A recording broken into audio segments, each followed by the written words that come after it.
Welcome. Great to see you again. I'm so happy you're here. It's time for Hug Nation again. It is the weekly broadcast recorded live and then put onto YouTube and iTunes. It's Hug Nation, and you have dual citizenship. Today I want to talk about shining your light.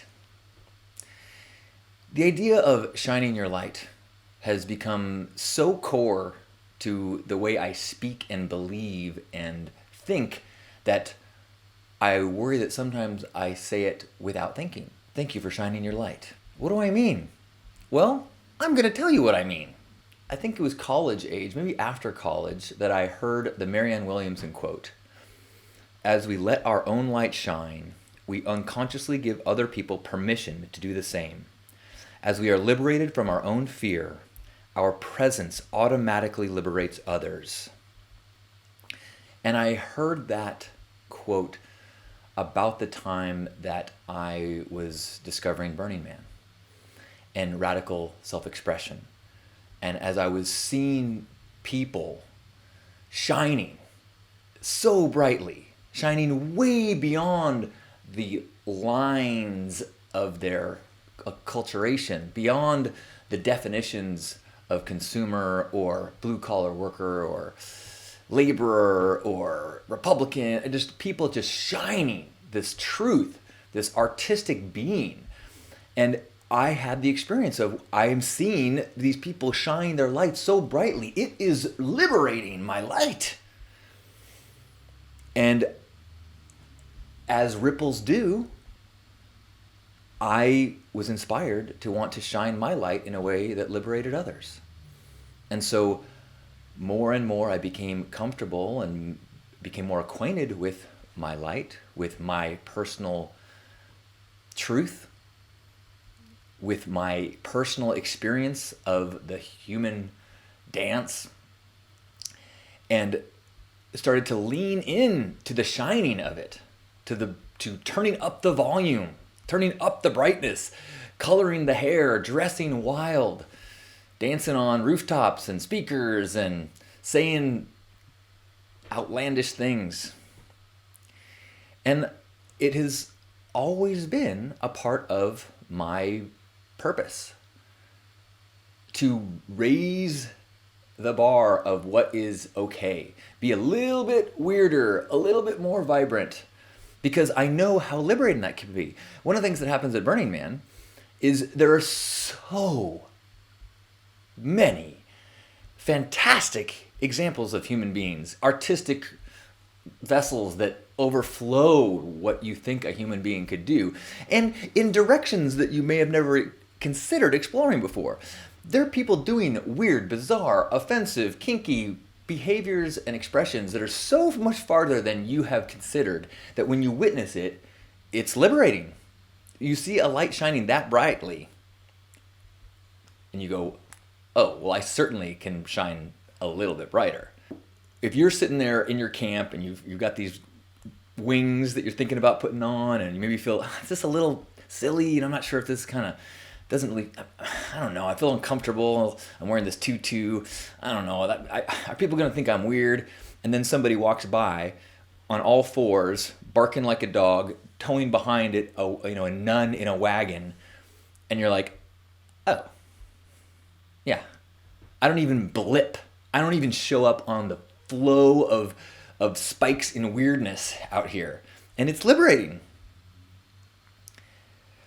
I should say that it's only liberating because the guy on all fours barking and the nun are shining their lights. They are expressing themselves authentically. They're not being weird for weird's sake, although maybe that, who am I to judge? But I think the thing that is so impactful, the thing that liberates us, is when we see somebody stripping away all the filters of what they should be and just letting the light shine out of what they are. The way to play your part is to let that light shine. The way to celebrate the gift of life is to vibrantly be you.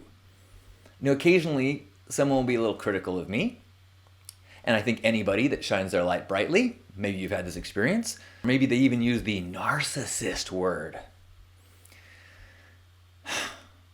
Here's where I come out on that. There is a divine, singular oneness. That is the divine.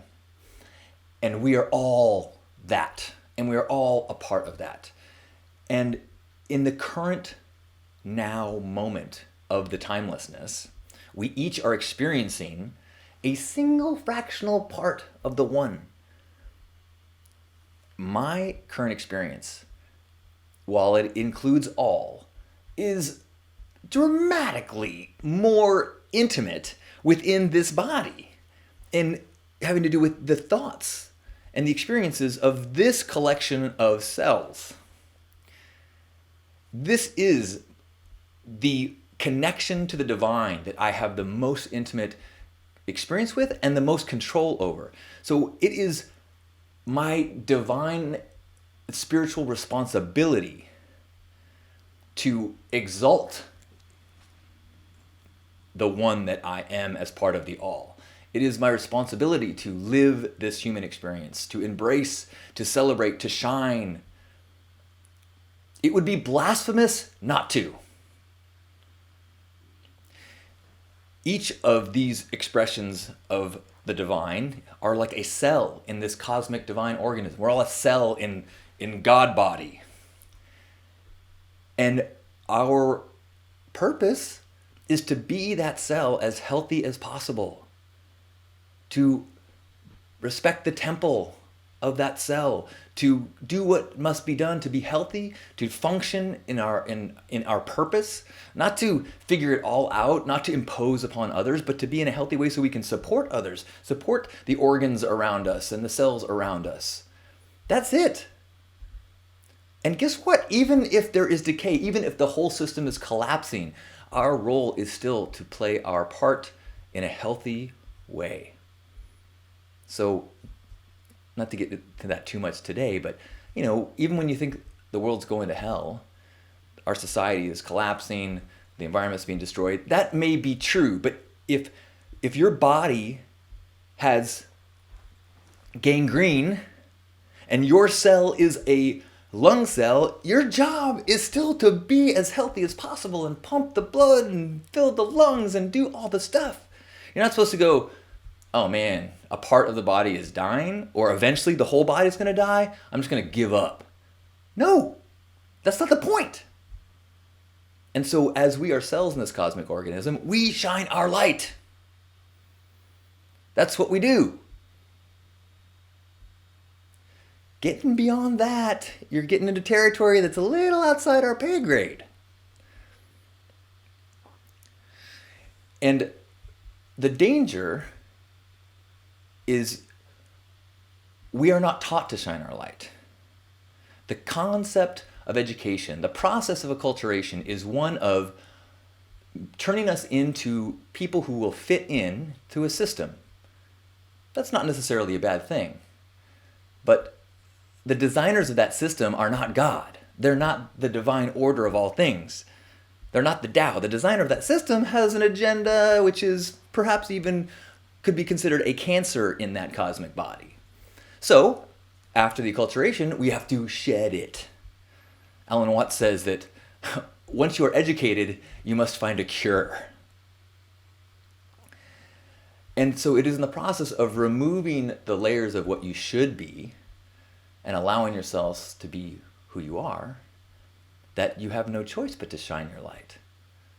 And then you just need to keep giving yourself permission to turn it up, to turn it up, to turn it up. And allow that light to liberate others. I'm so grateful to everyone I encounter that is allowing that light to shine. It is a courageous act to follow in the ruts of culture, to continue with the role that has been put upon you, is safe. You know what's expected. You know what the success definitions are. You plug along. Now we have a concept called the midlife crisis, which is when on that road you realize, what the fuck is this all about? Where are we going? This isn't I thought this was going to make me happy. And that is when you have to make the courageous act, whenever that is, midlife, quarter life, end of life, to get off the road into the woods and face the only real journey purpose that we have, which is to find out who we are. And that's fucking scary. It's like a red pill, blue pill thing. It's safe over here. They tell you what you're told, everything you're supposed to care about and chase after. You get off the road, there's a whole lot of uncertainty. And that is what takes the courage to be in the darkness and just have faith that you are the light.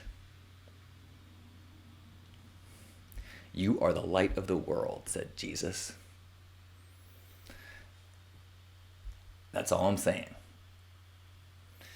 As we let our own light shine, we unconsciously give other people permission to do the same. As we are liberated from our own fear, our presence automatically liberates others. Marianne Williamson. Thank you for shining your light. I love you. Hey, sign up for my newsletter and I will send you free access to my 2 short films. One is about Burning Man and one is about my grandfather. List.hugnation.com and you get free access to both those films. I had a cool experience this weekend. I met a new friend at a party. Well, when I met them, they weren't a new friend. They became a new friend. But during the second conversation of the night, he admitted that, you know what, actually, I remember that I know who you are. I've seen your videos. And I didn't know where that was going. I didn't know, I've seen your videos is not a response like, thank you, because he didn't say he liked them.